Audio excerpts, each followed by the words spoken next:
अब एक इंटरेस्टिंग बात मैं बताता हूँ कैंसर के लिए, ट्यूमर के लिए, सिस्ट के लिए, ये सारे सवाल कल पूछे थे इससे जुड़े हुए, तो मैं उसको थोड़ा सा टच करता हूँ। मैं कुछ कैंसर के नाम लूंगा: blood cancer, breast cancer, lung cancer, colon cancer, liver cancer, heart cancer. तो इनमें से कौन सा ऐसा कैंसर है जो अटपटा लग रहा है, यार ये तो सुना नहीं कभी, हार्ट तो कभी सुना नहीं। कैंसर ब्रेन में हो सकता है, कैंसर लंग में हो सकता है, स्टमक में भी कैंसर हो जाता है, हार्ट में कैंसर नहीं होता। कोई अगर आपके आके बोले यार डॉक्टर ने मुझे बोला है मुझे हार्ट में कैंसर हो गया है, आपको एकदम से हंसी छूट जाएगी, इजंट इट? क्योंकि आपको पता है ये क्या बोल रहा है, ये तो अटपटी सी बात बोल रहा है, राइट? लेकिन एक लॉजिकल सवाल है, अगर ब्रेन में हो सकता है, बॉडी के हर अंग में हो सकता है, तो हार्ट में कैंसर क्यों नहीं हो सकता, राइट? इस सवाल के जवाब के अंदर छुपा है राज कि कैसे कैंसर से हम अपने आप को प्रोटेक्ट करें, राइट? कैंसर होना और हो गया तो कैसे उसको रिकवर करें। ना होता क्या है कि ब्लड वेसल है, उस ब्लड वेसल में धीरे धीरे ब्लॉकेज हो रहे हैं, और ब्लॉकेज जब पूरी तरह हो जाता है तो उसके आसपास के जितने भी सेल्स हैं उनको फूड ऑक्सीजन नहीं मिलेगा, दे विल डाई।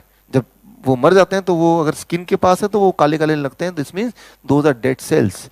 तो वहाँ पे सेंसेशन खत्म हो जाएगी या यहाँ वहाँ पे पेन आने लगेगा, इन दोनों में से कुछ ना कुछ होगा, डिपेंडिंग ऑन कि वो सेल्स कौन से काम कर रहे थे, ठीक है ना? तो ये 90-80% टाइम यही होता है। 80% समय वो जो सेल्स हैं वो मर जाते हैं, बिकॉज ऑफ ऑक्सीजन नहीं है तो सेल मर जाएंगे। लेकिन 20% लोगों में क्या होता है कि जब ब्लॉकेज होता है बॉडी के किसी भी ऑर्गन में, तो वो सेल्स को ऑक्सीजन और फूड नहीं मिलता है, वो सारे सेल मिलके गुट बना के सोचते हैं कि भाई बॉडी हमें फूड नहीं दे रहा, ऑक्सीजन नहीं दे रहा, but we will not die, हम मरने नहीं वाले। वो सारे बागी हो जाते हैं और वो अपना एक चोर रास्ता बनाते हैं। मेडिकली उसे बोलते हैं एंजियोजेनेटिक पाथवेज, एंजियोजेनेसिस, राइट? एक चोर रास्ता बनाते हैं और वो चोर रास्ता से 2 दिन 3 दिन के अंदर वो धीरे धीरे फूड ऑक्सीजन चुरा के लाते हैं अपने लिए। अब जब चुरा के लाएंगे तो क्या होगा? एबंडेंस में मिलेगा। एबंडेंस मतलब खूब सारा। इमेजिन कीजिए एक स्टूडेंट है यूनिवर्सिटी का, उसको 10,000 रुपये चाहिए फीस भरने के लिए, पैसे नहीं है उसके पास, वो सोचता है मैं बैंक लूटूंगा। अब बैंक लूटने गया, सामने देखा खूब सारा खजाना है, अब वो अपना पहला 10,000 रुपये गिनेगा और भाग जाएगा, या दूसरा जितने पैसे आएगा उतना हड़प के भागेगा? पहला है दूसरा? दूसरा। ऑल्दो ओरिजिनली उसका आइडिया था कि भाई फीस भरना है, लेकिन सामने जब पैसा दिख रहा है तो वो चोर का जो टेंडेंसी है कि सारा लूंगा तब भी उतनी उतनी ही मेरी सजा होगी पकड़े गया तो, और अगर 10,000 लूंगा तब भी उतनी। तो that is the tendency of thief, चोरी का, जब कोई कंट्रोल ही नहीं है, राइट? ठीक उसी तरह से जब ओवर सप्लाई होता है फूड एंड ऑक्सीजन का, तो वो सारे सेल्स ग्रो होने लगते हैं बड़ी तेजी से, उसे क्या बोलते हैं हम? Tumour, right? ट्यूमर कैसे होता है? या तो सेल डेड हो जाएंगे ब्लॉकेज होने के बाद, या ओवर ग्रो करेंगे, दो ही चीज। तो ब्लॉकेज के 2 रिपरकशन होते हैं, either the cell become dead और cell multiply very quickly. Cell become dead in 80% of the cases and cell grows more quickly in 20% of the cases. That is why cancer death is 20%, right?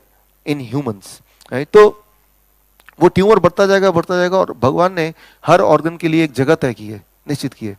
जब उससे ज्यादा बढ़ेगा, जितनी जगह नहीं है, तो वो दूसरे की जगह में घुसने की कोशिश करेगा। आपने कभी देखा, आपके पास एक भी कार नहीं है, आपके पड़ोसी के पास एक कार है, हर घर में एक ही कार की जगह है आगे पार्किंग, पड़ोसी के पास दूसरी कार भी आ गई, आपके पास एक भी कार नहीं है, तो वो क्या करेगा? अरे इसके पास तो कार ही नहीं है, वहां रख देगा। आप भी सोचेंगे मेरे पास कार रखने दो, लेकिन जिस दिन आपके पास कार आएगी वो दिन आप झगड़ेंगे, और तब तक वो भूल गया कि ये जगह मेरी नहीं है, ये तो इनकी जगह है। इतनी बार वो रख चुका है कि उसे वो लगने लगा ये मेरी ही जगह है। तो ऐसा होता है, कहीं कोई चीज आप ज्यादा यूज करने लगते हैं तो कुछ समय बाद लगता है कि ये तो मेरी चीज है, राइट? तो the same thing happens inside the body. The cell starts occupying the space meant for the other organs, और तब ब्रेन आपको रिमाइंड कराता है, एक दर्द, एक पेन, एक डिस्कम्फर्ट देके कि भाई यहाँ कुछ गड़बड़ है, आप कुछ करो, राइट? तो तब आप कुछ करने की बजाय डॉक्टर के पास चले जाते हैं। डॉक्टर बोलता है पता नहीं क्या है, ऐसे करो कि इसको जरा आप अल्ट्रासाउंड करा के देख लेते हैं। वो ट्यूमर मिलेगा, डॉक्टर बोलते हैं इसको काटना पड़ेगा। एक बात याद रखिए, बहुत इंपॉर्टेंट बात, कि जैसे ही आप ट्यूमर को छेड़ेंगे, non cancerous tumour will convert into tumorous cancerous tumour. 66% chances बढ़ जाते हैं उसको कैंसर में कन्वर्ट होने को। जैसे ही छेड़ेंगे वो जो ट्यूमरस सेल है वो हड़बड़ी में वो क्या करेंगे, स्प्रेड होने के लिए इधर उधर भागेंगे, जिसे हम बोलते हैं कैंसर। ट्यूमर अगर लगातार कई जगह पे फैल रहा हो, दैट इज कॉल्ड कैंसर। सो कभी भी ट्यूमर है तो छेड़ना नहीं है उसको।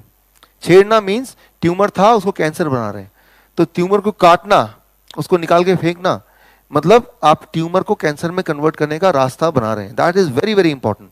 तो जो लोग बोलते हैं बायोप्सी कराने की बात, बायोप्सी वर्ड याद रखिए, ये कभी भी मत कराइए, वो है कि अपने को खुद ही ट्रैप में फंसाना। लेकिन हाँ, ट्यूमर से कैसे बचें, वो ट्यूमर जो बढ़ गया उसको डिसॉल्व कैसे करें। एक बात याद रखिए, कोई भी चीज जो बॉडी बनाता है तो बॉडी के पास ताकत है उसे डिस्ट्रॉय भी कर सकता है। ट्यूमर अगर बॉडी ने बनाया है तो body, thank you friends, tumour अगर बॉडी ने बनाया है, स्टोन अगर बॉडी ने बनाया है, तो उसके पास ये ताकत भी है, ये टूल भी है, उसे डिस्ट्रॉय कर सकता है, हर बार कर सकता है।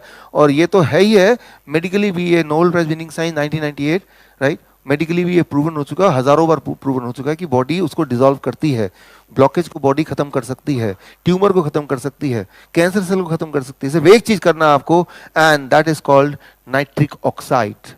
अगर बॉडी बना सकती है, नाइट्रिक ऑक्साइड के लिए मैंने बताया था कल, DIP, diet plus green juice, if you can take it, right, it will take 2 days time.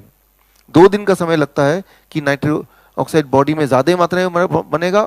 जब नाइट्रिक ऑक्साइड बनता है तो 2 चीजें होती हैं, जो ट्यूमरस ग्रोथ है वो वहीं रुक जाती है। क्यों? क्योंकि वो जो चोर रास्ता बनाया था, एंजियोजेनेटिक पाथवेज, उसको ड्राई कर देता है नाइट्रिक ऑक्साइड, पहली बात, और ब्लॉकेज को खोल देता है नाइट्रिक ऑक्साइड, दूसरी बात। और जब ब्लॉकेज खुल जाएगा तो नए रास्ते से जब फूड पहुंचेगा तो सारी चीजें रिवर्स होना शुरू हो जाती हैं। इसको लगते हैं 2 दिन। अगर आज से करेंगे तो परसों से असर होगा, यानी कि परसों के बाद वाले दिन से आपका जो दर्द है ट्यूमर वाला वो कम होगा। तो किसी को ट्यूमर है, इस डाइट पे रखेंगे तो बोलेगा कितने दिन में मुझे थोड़ा असर दिखेगा, तो आपको बोलना है कम से कम 2 दिन तो वेट करना ही पड़ेगा। तीसरे दिन से आपको आराम मिलना शुरू हो जाएगा।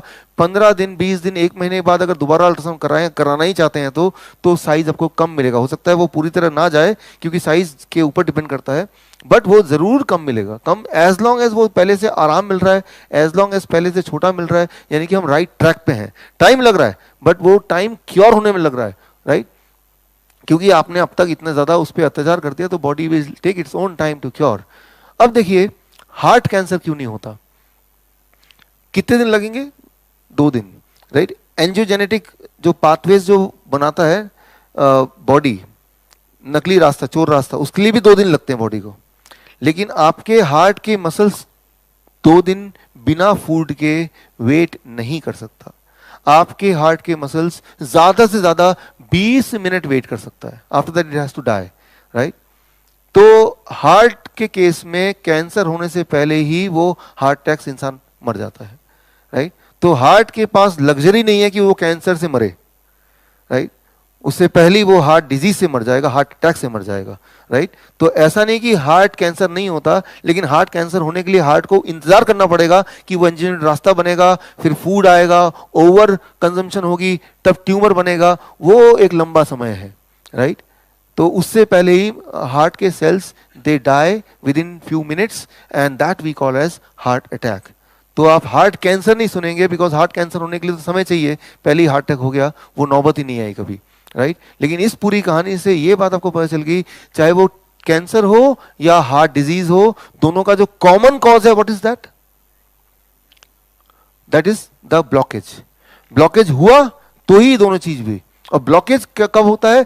जब इन्फ्लेमेशन है या चिपचिपाहट है आपके ब्लड वेसल में, तब कोई भी चीज जाएगी तो वो चिपकेगी, and that causes the blockage. तो मेन गोल है कि ब्लॉकेज को हटाना है। आपने देखा कई बार कि भाई वो जो ब्लड शुगर का पेशेंट था, ब्लड शुगर तो ड्रॉप होता है, साथ में ब्लड प्रेशर भी ठीक हो रहा है। ऐसे ही होता है ना। कोई पेशेंट अगर आपके आके मुझे बोले कि मेरा ब्लड शुगर ठीक कर दो, लेकिन ब्लड प्रेशर को छेड़ना नहीं, वो ऐसे ही रहने दो, नॉट पॉसिबल। इस खाने से ब्लड शुगर ठीक होगा तो ब्लड प्रेशर भी ठीक होगा ही होगा, वो आपके बस में नहीं है, क्योंकि खाना हर चीज पे एक साथ अटैक करता है, राइट। वो कोई ब्लड प्रेशर, ब्लड शुगर को ठीक नहीं कर रहा है, वो आपको ठीक कर रहा है, आपके बॉडी के ब्लॉकेज को हटा रहा है। और ब्लॉकेज जब हटेगा तो उसकी वजह से जो जो प्रॉब्लम हुई थी वो अपने आप सिमल्टेनियसली अपने आप ही चली जाएंगी। कई बार कई सारी प्रॉब्लम होती है जो अभी नहीं पता आपको, वो आगे जाके पता चलने वाली है, वो भी अपने आप ठीक भी हो जाएंगे और आपको पता भी नहीं चलेगा इस बात का, right. So that is the most important thing about the whole thing.